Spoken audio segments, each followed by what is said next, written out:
3D ရုပ်ရှင်ဟိုစလုပ်တဲ့အခါမှာကျွန်တော်တို့မျက်လုံးကကျွန်တော်မျက်လုံးနှလုံးရှိတာဟိုမျက်လုံးနှလုံးရှိတော့ကျွန်တော်တို့ကအယုတ်ကိုဟိုကျွန်တော်တို့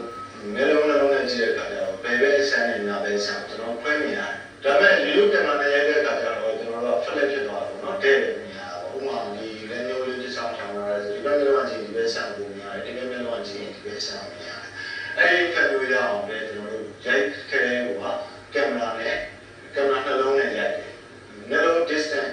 လိုမျိုးနဲ့ခွာပြီးရိုက်တယ်ဆိုတော့ဒီပဲဆန်းမြင်ရတယ်ဒီပဲဆန်းလည်းမြင်ရတယ်အဲ့ဒါသူ့မှာအယုံနေလို့ရှိတယ်အဲ့ဒါဆိုတော့ဒီကျွန်တော် edit လုပ်တဲ့အခါလည်းဒါအတူတူလုပ်ရတာပေါ့အယုံနေကိုပတ်ပြီးအဲ့ယုံနေကိုကျွန်တော် software နဲ့ပြန်ထားလိုက်တဲ့အချိန်မှာဒီရုပ်ကတစ်ထပ်ဖြစ်သွားတယ်အဲ့တော့သူတို့က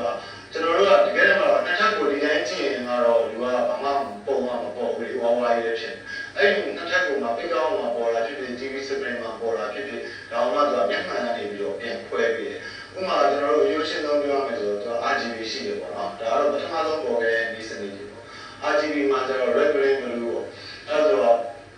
အယုတ်ကအဲ့ဒီအယုတ်ကိုတရုံးမှာကျွန်တော်တို့ green နဲ့ blue နဲ့ကိုဖယ်ပြီးတော့အဲ့ဒီပဲထားတယ်နောက်တစ်ခုမှာအပြောင်းဖယ်ပြီးတော့အစိမ်းလိုမျိုးလေးထားတယ်အဲ့တော့ကျွန်တော်မျက်နှာအနီနဲ့အစိမ်းနဲ့တစ်ခါတက်လိုက်ရင်အနီတက်ထားတဲ့မျက်နှာကတက်ထားတဲ့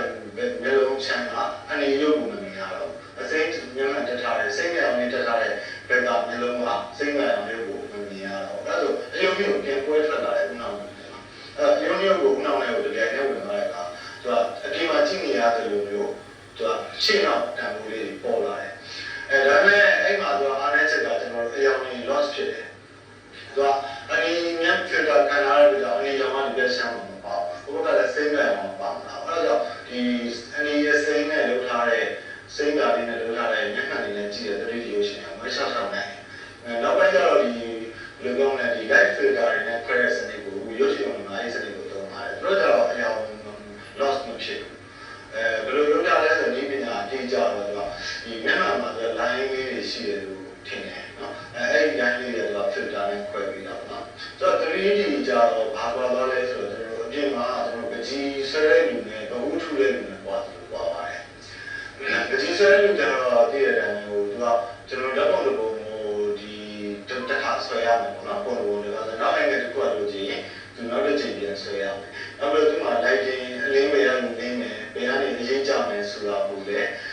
ကျွန်တော်တို့တွက်ပြီးတော့တခါလဲဆွဲရတယ်လေအဲ့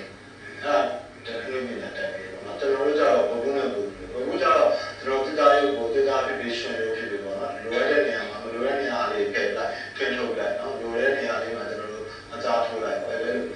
ဒုဖြစ်သွားတယ်ကျွန်တော်အယုံကြည်ဖြစ်သွားရင်တော့ပညာဘေးပညာပေါ်တယ်တဲ့တဲ့အငယ်ကနေပြန်ပြီးတော့အပြင်မှာလို့တက်ပုံပြင်တယ်လက်ငယ်ကလည်းအပြင်မှာလို့ပဲကျွန်တော်လူချင်းတဲ့ဘက်ကပြောင်းထုတ်လို့ရတယ်တော်တော်အရေးကြီးပါတယ်ဆောက်ရတွက်ပြီးသွားတယ်ဆိုတော့ကျွန်တော်တို့ကဘုံနဲ့လုံးဝနီးစပ်တယ်ပေါ့နော်ဒီမှာစကားကကျွန်တော်တို့ရေသူမရဲ့ရေသူထီးရဲ့ဆိုပြီးစုအောင်၄ကဖြစ်သွားပြီပထမဆုံးတော့ဒါကြချင်းရှင်ရိုက်တယ်လေဟိုရေသူမစကားမှာတင်လာဝင်ကြော်မိတက်တာလို့တယ်နော်သူလည်းထပ်ပြီးတော့ဒီကဒီရှင်နဲ့အောင်ရဲလေးနဲ့ရေသူထီးဆိုပြင်နိုင်ရနိုင်မယ်ထွက်တယ်လေအဲစကားမှာသူအောင်ရဲလေးမှာမိတက်တယ်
ဒီ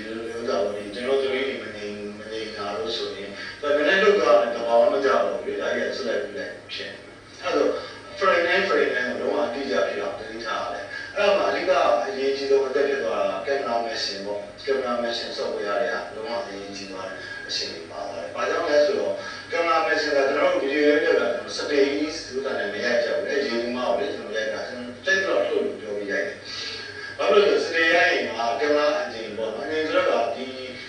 မျိုးတာပေါ့ဒီas realism ဖြစ်တဲ့ feel ကတိတ်မလာဘူးလေ။အဲ့လိုပြရတဲ့အခါကျတော့တကယ် asset လို့ဖြစ်သွားမှာ။ကျွန်တော်မှတ်မိတယ်တင်နာဝကျော်ဒီဒီမှာဒီတင်နာဝကျော်ဒီပင်လယ်ကမ်းစပ်ကနေပြီးတော့တက်လာပြီးတော့လေကြောက်ဆောင်ပြောင်းလှည့်နေပြီးဝင်လာတဲ့အခါက10မိနစ်လောက်ရှိတယ်။အဲ့ဒါကိုကင်မရာမက်ရှင်ကျွန်တော်3ရက်လိုပါတယ်။အရင်ကြောက်တယ်သူကကြောက်တယ်ခက်ခဲတယ်ပေါ့နော်မကောင်းလိုက်ကျွန်တော်ပြန်လုပ်လိုက်ပေါ့နော်ကင်မရာမက်ရှင်ကြီးရဲ့ animation နဲ့လည်းမပါသေးဘူး။အဲ့လိုလိုပါတယ်ကင်မရာမက်ရှင်ရဲ့သဘောတရားကဘာလဲဆိုတော့ software သဘောတရားလေ။သူအပြင်မှာကျွန်တော် content လေးရိုက်ထားတာပေါ့လုံးဝပေါ့